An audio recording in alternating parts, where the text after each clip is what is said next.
저는 오늘 본문을 가지고 고난받는 종, 새로운 길을 걷다, 새로운 길을 걷다라는 제목으로 함께 은혜를 나누고자 합니다. 우리가 지난주에는 제자의 길을 걷다 그렇게 말을 했지요. 근데 이제 고난의 길을 걷는 이 종이 새로운 길을 걸어가는 것을 함께 보도록 하겠습니다. 수요일 날은 이제 성경 공부하는 시간이라서 자칫 좀 딱딱할 수 있고 또 지루할 수 있어요. 공부가 재밌는 사람도 있지만 공부가 그렇게 또 이렇게 썩 체질에 안 맞는다고 생각하시는 분들도 계실 수 있습니다. 여러분 그럴 때는 성경을 공부라고 생각하지 마시고요, 우리 주님을 더 알아가는 시간이다 이렇게 생각하시면 좋겠습니다. 여러분, 배우자한테 배워야죠. 배우자를 배우지 못하면 맨날 싸웁니다. 그러니까 배우자는 배우자예요. 그죠? 싸우자가 아니고 배우시기 바랍니다. 우리의 신랑 되신 우리 주님을 배우시기 바랍니다. 배우는 시간입니다. 그냥 배우는 시간이 아는 시간이고, 아는 시간이 친해지는 시간이고, 친해지는 시간이 복된 시간인 줄 믿습니다.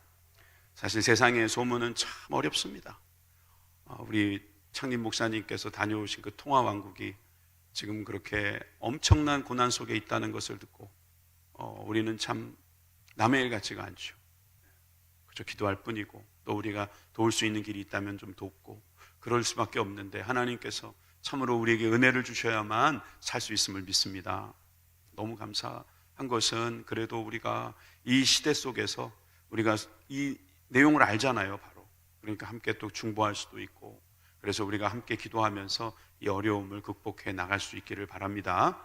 코로나가 정말 이 오미크론 때문에 더 심각해지고 있음을 우리 피부로 느끼지요.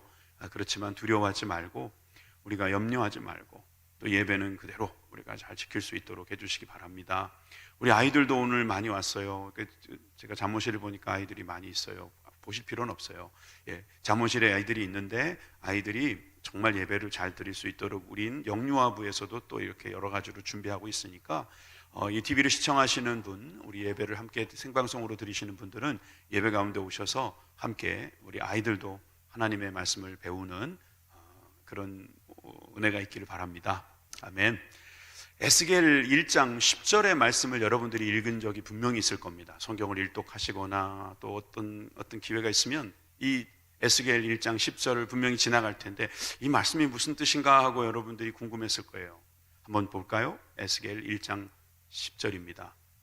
에스겔의 환상 속에 들어있는 내용입니다. 그 얼굴들의 모양은 넷의 앞은 사람의 얼굴이요, 넷의 오른쪽은 사자의 얼굴이요, 넷의 왼쪽은 소의 얼굴이요, 넷의 뒤는 독수리의 얼굴이다. 그러니까 네 개의 얼굴을 가진 것을 지금 환상으로 본 것입니다. 사람, 사자, 소, 독수리, 이 내면을 가지고 있는 이 얼굴을 지금 에스겔은 보았던 거죠. 이게 얼굴이 무엇일까요? 예수님입니다. 마태복음을 보시면 이 마태복음에는 예수님이 메시아로 나옵니다. 왕으로 나오죠. 마가복음에서는 여호와의 종으로 나옵니다. 누가복음에서는 인자, 완전한 사람으로 나오는 거예요. 온전한 사람. 그 다음에 요한복음에서는 하나님의 아들로 나옵니다. 왕, 종, 인간, 아들 이렇게 나와요. 여러분, 왜 공관복음이라고 합니까?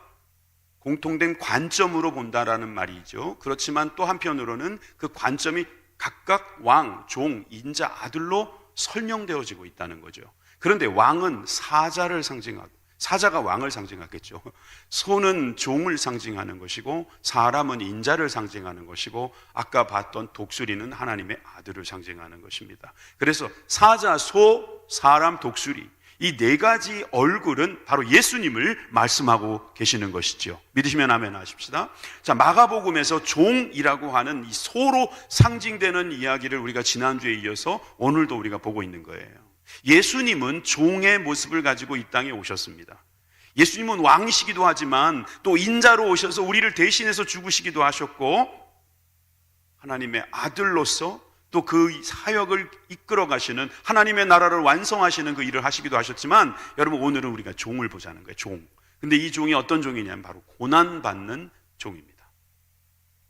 지난주에 우리 42장 1절을 봤습니다. 42장도 한 번 더 보는 게 좋겠죠? 42장 1절, 내가 붙드는 나의 종, 내 마음에 기뻐하는 자, 곧 내가 택한 사람을 보라. 내가 나의 영을 그에게 주었은즉 그가 이방의 정의를 베풀리라.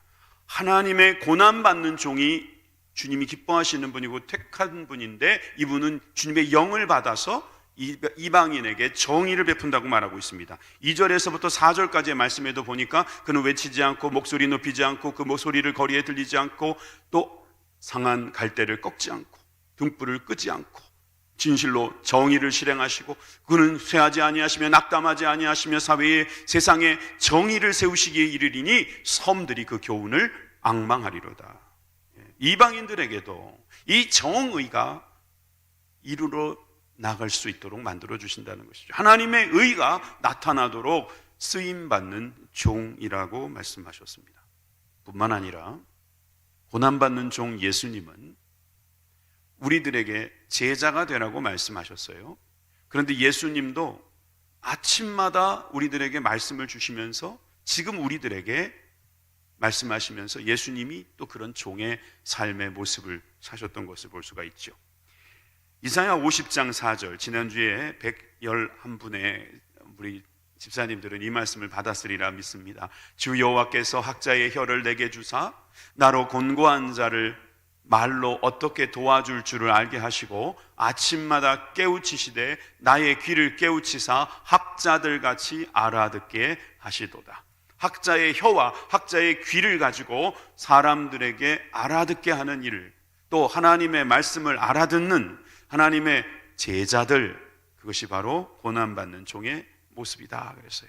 그래서 예수님이 고난받는 종이자 또 우리도 하나님의 고난받는 종이 제자가 되어야 될 줄 믿습니다. 림무드라고 하는 이 학자, 제자, 여러분들 모두가 하나님의 말씀을 잘 듣고 또 그 들은 말씀대로 잘 가르치고 또 잘 또 가르침으로 말미암아 제자가 제자를 삼는 귀한 축복이 있기를 주님의 이름으로 축원합니다. 이것이 바로 종의 모습인데, 오늘 하나 더해서 어찌 보면 가장 절정의 이 고난받는 종, 이사야의 핵심 주제이기도 한 이 고난받는 하나님의 종에 대한 중요한 말씀을 오늘 세 가지로 나누어 보려고 합니다. 첫 번째는 종의 굴욕과 격상에 대한 말씀이 나옵니다. 종이 처음에는 굴욕을 받습니다. 그러나 그의 격상이 이루어지고 있다는 것을 오늘 본문은 말해주고 있습니다. 사실 오늘 제가 길게 본문을 잡았는데 이 긴 본문을 제가 줄였어요. 52장의 끝부분에 보면 13절에서 14, 15절이 바로 시작입니다. 이것은 고난받는 종의 요약이기도 하고 또 서론이기도 합니다. 그래서 이 말씀을 그냥 넘어갈 수가 없어요. 이 말씀을 한번 보실까요? 자, 13절에서 15절까지 우리 다 같이 함께 읽겠습니다. 시작. 보라, 내 종이 형통하리니 받들어 높이 들려서 지극히 존귀하게 되리라. 전에는 그의 모양이 타인보다 상하였고 그의 모습이 사람들보다 상하였으므로 많은 사람이 그에 대하여 놀랐거니와 그가 나라들을 놀라게 할 것이며 왕들은 그로 말미암아 그들의 입을 봉하리니 이는 그들이 아직 그들에게 전파되지 아니한 것을 볼 것이요 아직 듣지 못한 것을 깨달을 것입니다. 열심히 읽긴 읽었는데 이게 무슨 뜻인지 모르겠다면 제 말을 잘 들으세요. 먼저 13절은요, 종이 언젠가는 형통하게 된다는 거예요. 미래에 이 종이 변화될 모습을 보여주는 것이죠. 좀 전에 제가 말씀드린 종의 격상을 미리 말하고 있는 것입니다. 받들어 높이 들려서 지극히 이 종은 존귀하게 될 것이라는 거죠. 근데 14절에 보면 전에는 그의 모양이 타인보다 상하였고 그 모습이 사람들보다 상하였으므로 못하다는 거예요. 그 전에는 참 볼품이 없었다 이 말입니다. 그 전에는 굴욕을 당하는 그런 모습이었다는 것이죠. 많은 사람이 그에 대하여 놀랐거니와 15절 그러나 또 그가 나라들을 놀라게 할 것이며 왕들은 그로 말미암아 그들의 입을 봉하리니 그들의 입이 막힌다는 거예요. 그 종 때문에. 이는 그들이 아직 그들에게 전파되지 아니한 것을 볼 것이요 아직 듣지 못한 것을 깨달음이니라. 그들이 보고 깨달은 것 때문에 그들의 입이 막힌다 이런 뜻입니다. 여러분, 사람이 입을 막는다라고 할 때 여러 가지 의미가 있지만 성경에는 두 가지로 말하고 있습니다. 먼저 첫 번째는 입을 봉하다는 것은 모욕이 중지된다는 뜻이 있습니다. 여러분, 모욕이 중지된다. 시편 107편 12절 말씀 42절에 보니까 정직한 자는 보고 기뻐하며 모든 사악한 자는 자기 입을 봉하리로다. 주님 앞에서 죄인들은 입을 막게 돼 있다는 거예요. 그 입 다물라 되는 거죠. 입을 봉하게 되는 것, 그 고난받는 종 앞에서 입을 봉하게 되는 것은 그가 자신이 죄인인 것을 깨달았을 때 일어나는 일이기 되는 것입니다. 여러분, 우리가 변명할 수 있습니다. 아직 깨닫지 못했다는 증거입니다. 회개가 아직 안 됐다는 뜻이에요. 여러분, 진정으로 우리가 알았다면 그냥 입을 봉하죠. 입을 막죠. 무슨 말을 해도 할 말이 없는 것입니다. 또 다른 뜻은 모욕이 중지됐다는 뜻이기도 합니다. 굴욕시켰던 그 종을 이제는 더 이상 굴욕시키지 않는다는 뜻이 되는 거죠. 미가서 7장 16절에 보니까 이렇게 돼 있죠. 이르되 여러 나라가 보고 자기의 세력들을 부끄러워하며 손으로 그 입을 막을 것이요. 여러분, 세력들이 부끄러워서 자신들의 모습을 보니까 부끄러워서 입을 막는다는 거예요. 모욕이 중지되고 또는 존경의 몸짓으로 그렇게 입을 봉하게 된다. 성경은 말하고 있습니다. 따라서 종의 굴욕은 이제 주님께서 그 입을 봉하게 함으로, 죄인들의 입을 봉하게 함으로 그 종의 신분이 격상되는 역사가 일어날 것이다. 그렇게 예언하고 있는 것입니다. 여러분, 여기서 말하는 종이란 여러분들이 궁금해 하시니까 먼저 알고 계시겠지만 예수님을 말씀하는 것이기도 하고, 당시에는 또 바벨론 포로로 잡혀갔다가 하나님께서 한 종을 세워서 그들을 회복시키겠다라고 하는 그러한 희망의 메시지이기도 하고, 지금 오늘날 우리들에게는 기다리는 예수님이시기도 하면서 동시에 저와 여러분들이 그 고난받는 종이 되어야 되는 것을 믿으시기 바랍니다. 우리 보고 이거 해보세요, 저거 해보세요, 그거 잘하면 좋겠어요, 그거 꼭 잘해야 됩니다, 이러는 것은 사실 참 부담스러운 일입니다. 여러분들이 저에게 설교 잘하셔야 돼요. 목사님, 설교 꼭 잘하셔야 돼요. 그래야지 전도해 올 거예요. 목사님은 설교 잘하셔야죠. 전도는 우리가 할 테니까 목사님 설교만 잘하세요, 그렇게 말하시는 분이 아직 한 분도 없어요. 그런데 그러면 저 되게 좀 불안하고 초조하고 힘들 것 같아요. 아무도 그런 말을 안 하시니까 제가 그저 하나님이 주신 말씀을 제 주신 하나님의 중심을 가지고 전할 수 있게 된 거예요. 그런데 저는 여러분들이나 저나 비슷한 점이 뭐냐 하면 솔직히 잘하는 게 별로 없다는 거예요. 생각보다 우리가 잘하는 게 없어요. 그런데 우리가 자신 있는 게 한 가지가 있어요. 이게 뭐냐 하면 고난이에요. 우린 고난에 대해서는 자신 있어요. 여기서 병 안 들어보신 분 계십니까? 여기서 혹시 실패라는 거 안 해보신 분 있습니까? 여기서 혹시 남들에게 버림받아 보지 못한 분 계십니까? 여러분, 우리는 다 고난이라는 것을 다 당하고 있습니다. 그러니까 우리는 고난받는 데 있어서는 전문가입니다. 우리가 고난의 전문가가 됐다는 것은 고난받는 종이 될 수 있다는 뜻이기도 합니다. 고난받는 종은 고난을 받아야 되는 거예요. 여러분들이 고난을 싫어해도 어쩔 수가 없어요. 종이 되기 위해서, 고난받는 종이 되기 위해서는 이 일을 하는 거죠. 누군가 이런 말을 했습니다. 이게 무명으로 되어 있는 말씀인데, 고난을 교육받지 않은 인간은 언제나 어린아이다. 누가 한 말인지 모르지만 저도 하고 싶은 말이에요. 여러분들도 알고 있는 말일 거예요. 고난을 모르는 사람은 하룻강아지예요. 범이 무서운지를 고난 받아봐야 그 다음부터는 자라가는 거예요. 여러분, 그렇지만 분명히 말씀하십니다. 격상되리라. 격상되리라. 여러분, 이것이 우리들에게 주신 희망의 메시지인 줄 믿으시기 바랍니다. 성경은 그러므로 결론적으로 희망입니다. 성경은 고난만 말씀하지 않습니다. 십자가만 말씀하시지 않습니다. 십자가 없는 또 희망은 없어요. 십자가만 말씀하고 있지 않습니다. 그 십자가 이후에는 부활이 있습니다. 생명이 있는 거예요. 여러분이 고난과 생명이 함께 있음을 여러분 믿으시기를 주님의 이름으로 축원드립니다. 자, 두 번째로는 종의 순환과 높아짐입니다. 종은 순환을 당합니다. 아까는 굴욕이라고 했는데 즉 순환을 또 당하기도 합니다. 그러나 하나님은 그를 또 높이십니다. 자, 53장 1절 말씀을 같이 읽겠습니다. 시작. 우리가 전한 것을 누가 믿었느냐? 여호와의 팔이 누구에게 나타났느냐? 여기서 우리라는 사람은 누굴까요? 이사야를 포함한, 그렇죠, 포로들이 말할 수 있을 거예요. 이 고난받는 자들을 말하는 것일 수도 있겠지만, 전한 것을 누가 믿었느냐? 전한 것, 그러면 그 앞에 있는 내용이죠. 우리가 아까 52장을 읽었잖아요. 52장에 그 굴욕당하는 것, 그러나 나중에는 주님께서 그를 높이 들려서 지극히 존귀하게 하시겠다는 그 전한 복음을 누가 들었느냐는 것. 여러분, 우리가 이 말씀을 전하는 사람들을 누가 보았느냐, 뭐 이런 뜻도 되고요. 여기서 말하는 우리라는 것에 여러분들이 일단은 마음을 두세요. 여기 우린 누굴까? 왜냐하면 우리 말고 또 다른 대상이 나오기 때문이에요. 53장을 여러분들이 많이 보시고 고난주간 되면 꼭 이 본문이 나오고, 여러분이 이 53장이 예수님을 예언하는 아주 핵심 장이긴 하지만 이렇게도 한번 접근해 볼 필요가 있어요. 여기서 우린 누구냐 이거예요. 말 그대로 우리인지 누구인지를 한번 생각해 보자는 거예요.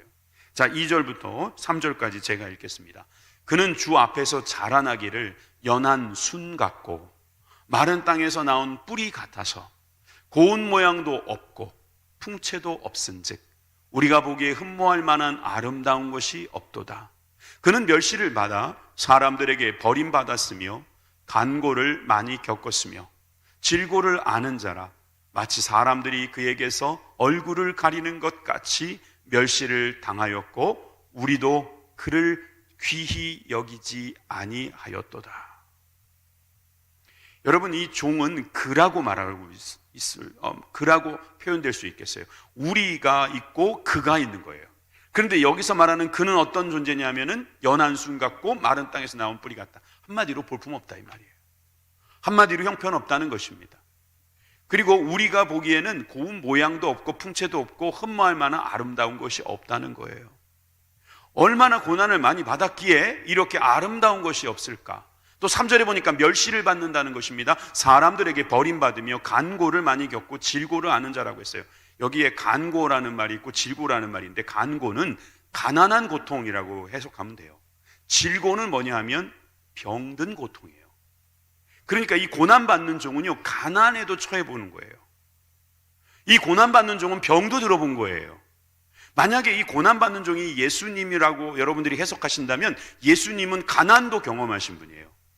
심지어 예수님은 질병도 경험하신 분으로 우리는 볼 수 있는 거예요.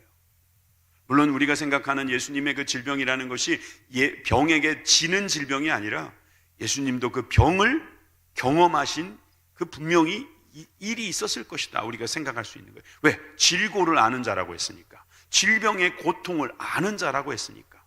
예수님은 그런 분이시라는 것이죠. 여러분, 고난받는 것은 바로 간고와 질고를 당하는 것이다 이렇게 말하고 있는 것입니다. 마치 사람들이 그에게서 얼굴을 가리는 것 같이 멸시를 당하고 우리도 그를 기여기지 않는다. 여러분, 우리 모든 사람들이 그분을 볼 때에 흠모할 만한 게 없다.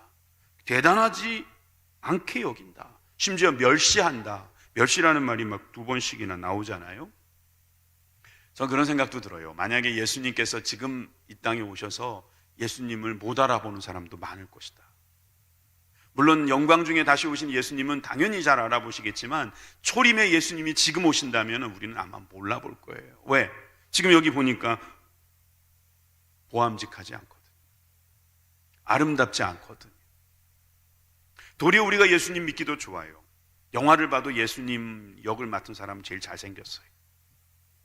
연극을 한번 해도요, 예수님 맡은 사람은 키도 제일 크고 얼굴도 제일 잘생긴 사람으로 해요. 우리 안에 어떤 그런 환상이 있는 거죠. 예수님이 이루셨을 거야. 왜? 우리가 사모하는 분이니까. 그런데 우리가 분명하게 성경을 제대로 읽어야 합니다. 예수님은 겉으로는 아름답지 않으셨을 것이다. 여러분, 우리는 그래서 외모로 사람을 평가하지 말아야 합니다. 게다가 고난받는다는 것은 이 외모에 관해서는 우리가 말할 필요가 없는 문제다, 이렇게 말할 수 있습니다. 4절은 이렇게 말하고 있지요. 그는 실로 우리의 질고를 지고 우리의 슬픔을 당하였거늘 우리는 생각하기는 그를 징벌을 받아 하나님께 맞으며 고난을 당한다 하였노라. 여러분, 여기서 우리는 우리의 질고 우리의 슬픔을 그분이 지었다라고 하는 것을 우리는 알고 있어야 된다는 거예요. 그런데 우리는 또 생각하기를, 우리가 그걸 알아야지 마땅한데 우리는 어떻게 생각하냐면 그가 질병을 받았고 징벌을 받았고 그가 그것 때문에 하나님께 고난을 당한다. 뭐 때문에? 그게 죄 때문이다, 이렇게 생각하기가 쉽다는 거예요. 예수님에 대해서 많은 사람들이 잘 아는 것 같아도 잘 모르는 분들이 많습니다. 예수님에 대해서 내가 생각하는 대로 믿다가 보면 잘못 믿을 수가 있으니까 어떻게 믿어야 되냐면 성경을 보고 믿어야 돼요. 내가 좋은 대로 갖다 붙이시면 안 됩니다. 예수님은 성경에서 만나야 돼요. 여러분, 예수님께서 하시는 말씀을 통해서 배우기를 주님의 이름으로 축원합니다. 예수님이 하신 말씀을 잘 듣고 보면 예수님께서 우리들에게 늘 좋은 이야기, 격려만 이야기하지 않죠. 십자가를 같이 지고 가자고도 말씀하시고, 또 여러 가지 고통 속에서 주님이 참는 것도 우리들에게 가감없이 보여주십니다. 그런데 우리가 분명히 알아야 될 것은 그가 받는 고난이, 그의 고난, 그 목적이 우리들 때문이라는 거죠. 예수님 때문이 아니라. 여러분, 우리가 받는 고난은 우리 때문에 받는 거지만 예수님이 받은 고난은 예수님 때문이 아니라 바로 우리들 때문입니다. 그래서 그 유명한 53장 5절의 말씀이 나오는 거죠. 53장 5절 같이 읽습니다. 시작. 그가 찔림은 우리의 허물 때문이요 그가 상함은 우리의 죄악 때문이라. 그가 징계를 받음으로 우리는 평화를 누리고 그가 채찍에 맞음으로 우리는 나음을 받았도다. 아멘. 그가 찔림, 우리의 허물, 그가 상함, 우리의 죄악, 그가 징계, 우리의 평화, 그가 채찍, 우리의 나음. 여러분, 이렇게 연결되어 있어요. 자, 우리의 허물 어떤 게 있습니까? 우리의 죄악 어떤 게 있습니까? 여러분, 우리는 어떤 평화를 지금 기다리고 있습니까? 여러분, 저 평화라고 하는 건 샬롬이죠. 여러분, 나음이라는 건 라파죠. 라파. 샬롬과 라파를 주기 위해서 주님께서 징계와 채찍을 맞으셨다는 사실을 지금 우리들에게 보여주고 있는 거죠. 예수님을 우리가 잘 알려고 하면 예수님께서 왜 찔리시고 왜 상하시고 왜 징계를 받으시고 왜 채찍에 맞으셨는지를 우리가 알아야 되는데, 그게 다 우리들의 허물, 죄악 때문이고 우리들에게 샬롬과 라파를 주기 위함이었다, 이 말씀입니다. 여러분, 이 말씀이 바로 복음이죠. 교회에서 해야 될 말씀은 바로 이 말씀입니다. 최근에 제가 최근이라고 이제 말씀드리는 것은 한두 달 정도 전부터인데, 이 근처에 새로운 집들이 많이 지어지나 봐요. 그래서 자기 발로 오시는 성도님들이 계세요. 자기 발로. 그래서 그냥 스스로 왔습니다라는 분이 있습니다. 아무래도 이제 이사 중에 또 가까운 교회를 찾아서 우리 교회까지 오시지 않았나 싶고, 가능하다면 그분들이 우리 교회에 정착했으면 하는 바람입니다. 여러분들이 만약에 멀리 이사 가시게 돼서 교회를 옮기셔야 된다 그러면 저에게 아마 이렇게 질문할 수도 있어요.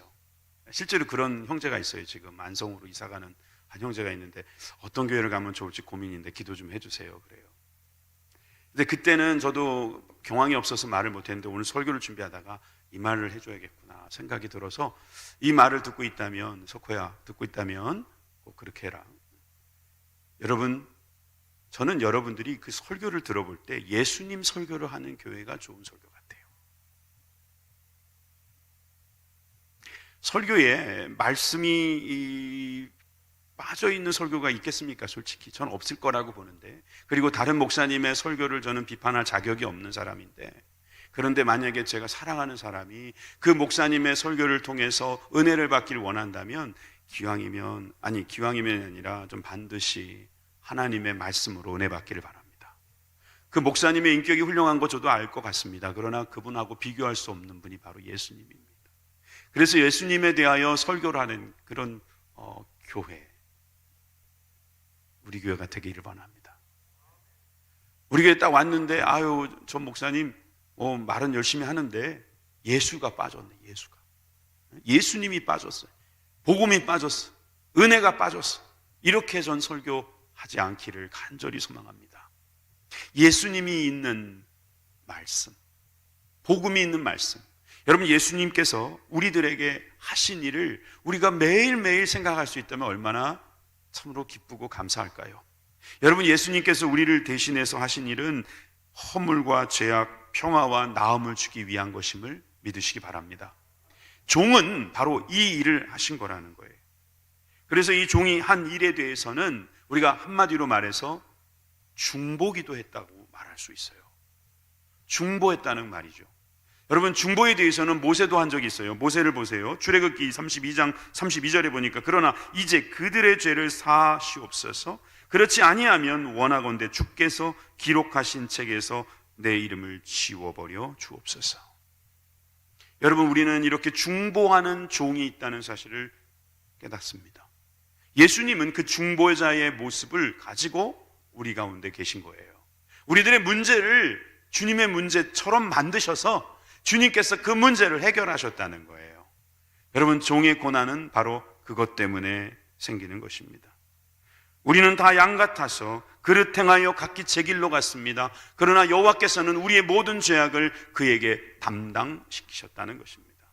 여러분 그릇 행하여 각기 제 길로 간 우리들, 여러분 우리는 그런 사람들이에요. 여기서 말하는 우리, 그래서 죄인들이죠. 우리라고 하는 것은 그 당시에 이스라엘을 포함한 이스라엘 백성들을 말하는 것뿐만 아니라 바로 저와 여러분들입니다. 우리는 다 양 같았습니다. 그래서 각기 제 길로 갔습니다. 그러나 예수님은 우리 모두의 죄악을 그에게 담당시키셨습니다. 여러분 이 말씀은 우리가 계속 들어야 돼요. 새겨 들어야 돼요. 이걸 반복적으로 들어야 돼요. 안 그러면 어떤 생각하는 줄 아세요? 이 죄 때문에 우리는 끝나는 거예요. 이 죄의 문제에서 져버리는 거예요. 여러분 죄의 문제가 해결되었음을 여러분 믿으시기 바랍니다. 어떻게요? 예수님께서 해결하셨다는 거예요. 이 세상의 모든 문제는 죄로부터 시작되는 것입니다. 이 세상의 모든 여러분 고통은 죄 때문입니다. 왜 고난을 받으시겠습니까? 죄 때문입니다. 왜 우리가 고난을 받아야 합니까? 죄 때문입니다. 여러분 우리의 죄 때문에 고난이 있는 거예요. 여러분 그래서 우리는 주님이 주시는 그 은혜를 구하면서 각기 제 길로 간 우리들이 주님의 길을 따라가는, 그래서 주님이 만들어 놓으신 새로운 길로 가는 저와 여러분들이 되길 주님의 이름으로 축원합니다. 7절입니다. 그가 곤욕을 당하고도 괴로움을 당할 때도 그의 입을 열지 아니하였으며 마치 도수장으로 끌려가는 어린 양과 털 깎는 자 앞에서 잠잠한 양같이 그의 입을 열지 아니하였도다. 입을 열지 않으시는 거예요. 그분은 죄인도 아닌데 아까 우리가 52장에서 보았던 것처럼 입을 봉하고 계신 거예요. 아무 말씀 안 하시고 그저 묵묵하게 그 길을 가고 계시는 거예요. 여러분 새로운 길을 가길 원하십니까? 그렇다면 묵묵하게 가시기 바랍니다. 종은 묵묵한 겁니다. 종은 원래 그런 겁니다. 종은 우리가 회사원이 아닙니다. 회사원은 나 이거 일하면 얼마 줄 거예요? 협상할 수가 있죠. 들어가기 전에 연봉 협상하잖아요. 그죠? 근데 종은 안 그래요. 그냥 주는 대로 가는 거예요. 먹여주면 다행이고 재워주면 다행이고 살려주면 다행이고, 그게 종이에요. 고난받는 종의 모습은요 이렇게 가면서 잠잠한 양처럼 가는 거예요. 이 동물들 중에는요 죽으러 갈 때 아는 애들이 있대요. 특히 돼지들이 잘한답니다. 돼지 멱다는 소리라고 들어보셨나요? 전 실제로 돼지 멱다는 소리를 들어봤는데요, 얘가 처음에는 좀 큽니다. 그런데 이제 죽을 때가 가까울수록 하이톤이 되다 보니까 소리가 막 높아져 가지고요, 이게 뭐 거의 뭐라고 그러죠? 왜 돌고래 소리처럼 되려고 하는지 소리가 막 커지면 아, 제가 죽는구나 이런 생각이 드는 거예요. 동물이 안답니다. 근데 이상할 정도로 양들은 모른대요. 양들은 사실 주인이 죽일 걸 모르겠습니까? 그런데도 가만히 있대요. 미국에 제가 잠깐 있을 때 이 양을 키웠던 목사님이 양 죽이는 법에 대해서 이야기하는데, 뭐 이런 기회 아니면 또 언제 한번 말씀드린 적도 있습니다. 양을 데리고 와서 목자가 무릎과 무릎 사이에 이렇게 양을 탁 놓는답니다. 그리고 한번 이렇게 쓰다듬어 주고 칼로 확 긁어버린대요. 그러면 그냥 죽는데 아무 소리 않고 그냥 죽는 거예요.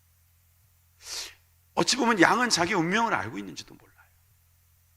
내가 다 주는 것이 자기의 역할이라고 생각하는지도 모르겠어요. 여러분, 왜 양이라고 말씀하셨을까요? 잠잠한 양같이 또 털을 깎이고 있는 양처럼 그냥 묵묵하게 그 고난받는 종은 그 앞에서 말을 하지 않는 거예요. 그런 양이 바로 고난받는 양이죠. 여러분, 양이 있고 또 우리가 성경에 보면 염소가 또 있어요. 염소. 그 대표적인 염소가 아사셀의 염소죠. 한 번은 제가 욤 키프루라고 하는 설교를 한 번 한 적이 있죠. 대속죄일.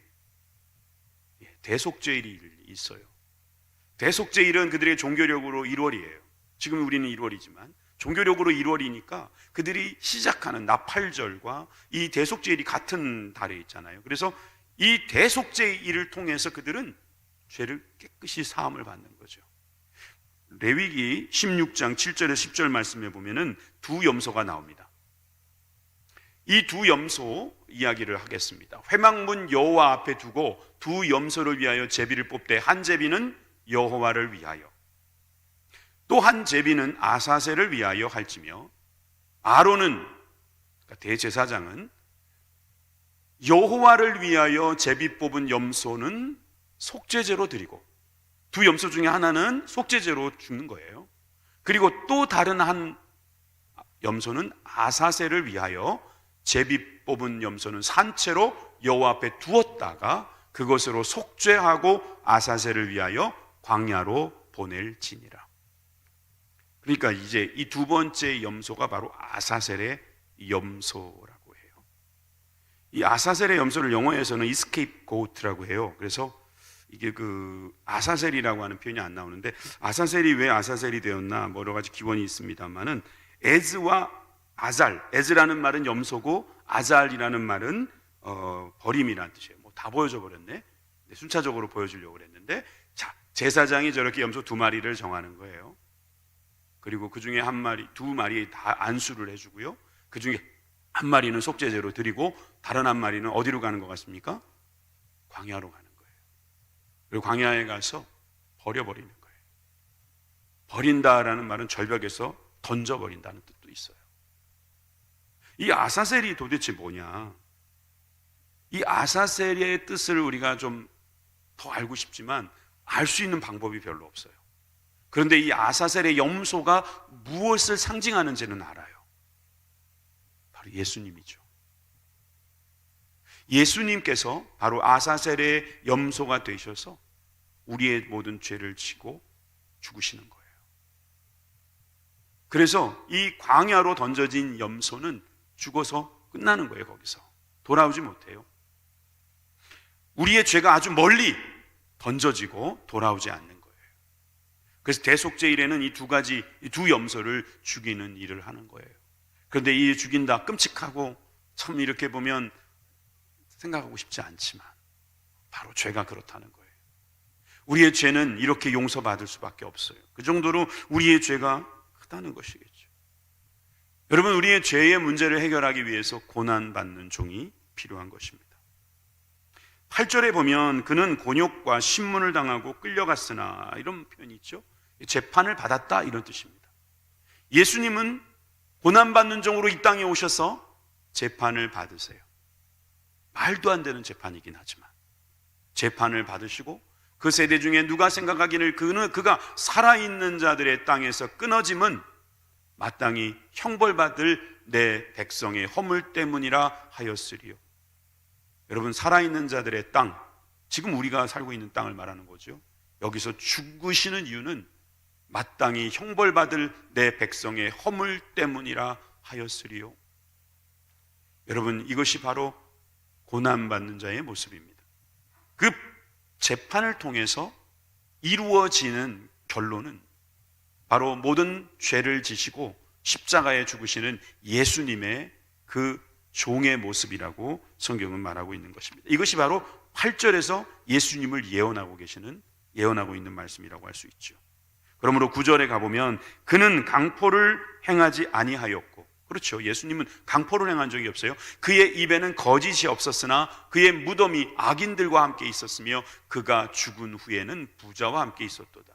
여러분이 여기에 보니까 뭐 악인과 함께 있었다 그러면 강도 이야기가 생각나고, 부자와 함께 있었다 아리마대 요셉의 무덤 뭐 이렇게 생각할 수도 있지만 꼭 그렇게만 볼 수는 없어요. 왜냐하면 여기에서 말하는 악인과 부자는요, 거의 동의어처럼 쓰일 수가 있는 거거든요. 미가서 6장 12절에 보니까 그 부자들은 강포가 가득하고 그 주민들은 거짓을 말하니 그 혀가 입에서 거짓되도다.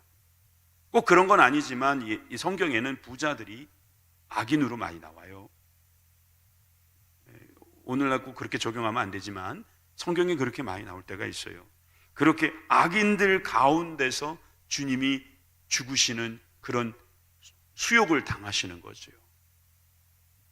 죽으시는 순간에도 고난을 당하시는 거지만 돌아가시고 나셔서도 멸시와 천대를 당하시는 부분이 있다는 거예요. 그것이 바로 고난받는 종의 모습이라는 것입니다.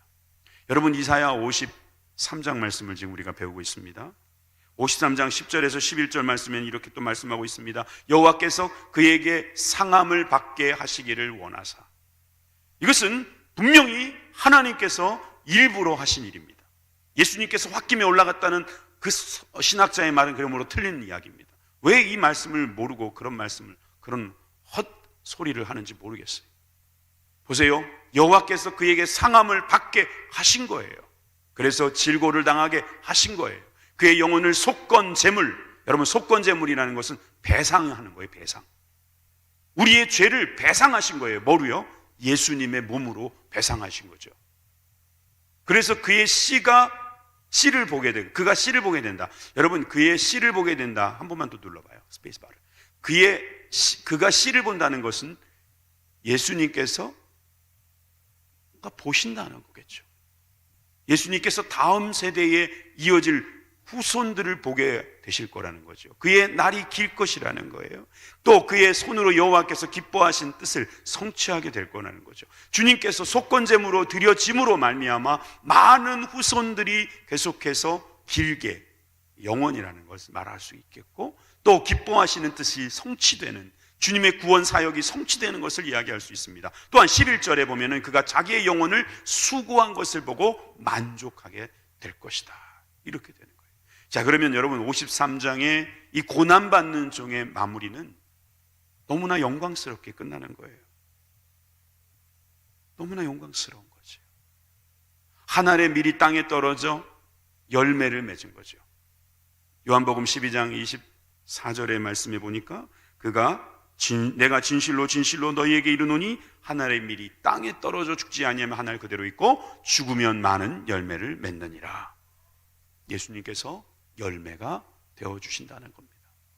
그냥 교리를 만들려고 만든 게 아니라 이사야 53장에 바로 예수님께서 하나님의 계획 안에 대속죄물이 되셨다는 사실을 분명히 말씀해주고 있는 것입니다. 그러므로 인간 예수 그러면서 다큐멘터리 예수 그러면서 이것은 신화, 예수는 신화다, 이런 이야기를 한다는 것은 너무나 무식한 이야기입니다.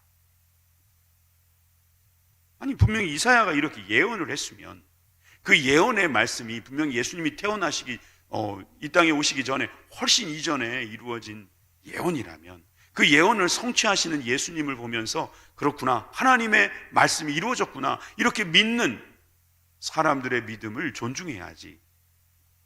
공중파 방송에서 그런 예수는 신화다 이런 이상한 프로나 만들어내고 말이에요. 또 그거를 보고 또 좋다고 또 그걸 또 믿고요. 그러니까 안 믿기로 작정한 사람들은요, 그런 것만 나오면 봐라. 그러다가 또 예수님 믿는 사람들이 또 진실하게 살면 또 불안한 거예요. 야, 이거 정말 예수님 있으면 어떡하지?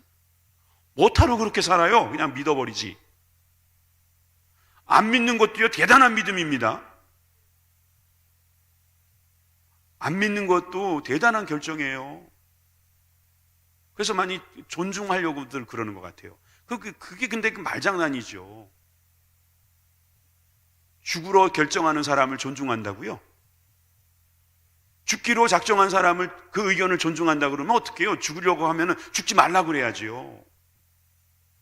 그러니 계속 우리 메시지는 이렇게 나갈 수밖에 없는 겁니다. 예수님은 당신을 구원하실 분입니다. 유일하신 분입니다. 당신의 죽음을 해결하실 유일하신 분입니다. 글쎄, 우린 죽을 겁니다. 반드시. 그런데 죽어도 죽지 않는 그 영생의 복이 있음을 성경이 말씀하고 있는데 왜 이걸 안 믿냐고요. 이걸 안 믿는 믿음이 진짜 대단한 믿음이라니까요. 자, 그래서 다시 돌아가면 세 번째로, 종은 명예회복을 하게 됩니다. 배상을 받게 되는 거죠. 자, 오늘 본문의 마지막 구절입니다. 같이 읽어보겠습니다. 11절 후반부부터 12절입니다. 시작. 나의 의로운 종이 자기 지식으로 많은 사람을 의롭게 하며 또 그들의 죄악을 친히 담당하리로다. 그러므로 내가 그에게 존귀한 자와 함께 몫을 받게 하며 강한 자와 함께 탈취한 것을 누리게 하리니 이는 그가 자기 영혼을 버려 사망에 이르게 하며 범죄자 중 하나로 헤아림을 받았습니다. 그러나 그가 많은 사람의 죄를 담당하며 범죄자를 위하여 기도하느니라. 아멘. 주님께서는 종이 되셔서 많은 사람을 의롭게 한대요. 또 존귀한 자와 함께 몫을 받고요, 탈취한 것들을 나누게. 이것이 또 예수님이 그 십자가 도상에서 있었던 여러 가지, 또 십자가 그 처형 이후에 있었던 그런 그림도 그려지지만, 여기에서 분명한 것은 자기의 영혼을 버려 사망에 이르게 하시고 범죄자 중에 하나로 헤아림을 받았지만 많은 사람의 죄를 담당하여 범죄자를 위하여 중보하신, 기도하신 예수님의 모습이 그대로 나오고 있는 거예요. 그 말씀이 성취되었음을 믿습니다. 이것을 베드로는 2장 19절에서 21절에 비슷하게 표현했어요. 베드로전서 2장 19절에서 21절 읽고 마치겠습니다. 시작. 부당하게 고난을 받아도 하나님을 생각함으로 슬픔을 참으면 이는 아름다우나 죄가 있어 매를 맞고 참으면 무슨 칭찬이 있으리요. 그러나 선을 행함으로 고난을 받고 참으면 이는 하나님 앞에 아름다우니라. 이를 위하여 너희가 부르심을 받았으니 그리스도도 너희를 위하여 고난을 받으사 너희에게 본을 끼쳐 그 자취를 따라오게 하려 하셨느니라. 아멘. 우리가 고난받는 이유는 바로 이것 때문입니다. 주님의 길을 따르게 하기 위해서. 그래서 헛된 고난이란 없다, 여러분 믿으셔도 되겠습니다. 여러분들이 간고를 당하고 질고를 당하는 것도 헛된 것이 아니다 하는 것을 믿으시기 바랍니다. 여러분들이나 저는 고난 전문가가 되어야 합니다. 다른 건 전문가가 될 자신이 없는 거예요. 솔직히 부끄러운 거예요. 재정 전문가? 누가 재정 전문가입니까? 난 그런 분이 있으면 참 뭐 그래요. 존중하고 싶어요. 근데 재정 전문가? 아니면 건강 전문가? 대단한 거죠. 뭐 좋습니다. 그런데 저는 그렇게 자신 없는 이야기 하고 싶지 않아요. 저는 고난 전문가가 되고 싶어요. 기왕에 받는 고난, 이 고난을 통과해서 전문가가 되어 주님의 그 귀한 종으로 살아가는 귀한 은혜가 있기를 바랍니다. 여러분들의 고난을 응원합니다. 그런 의미에서 기도하겠습니다.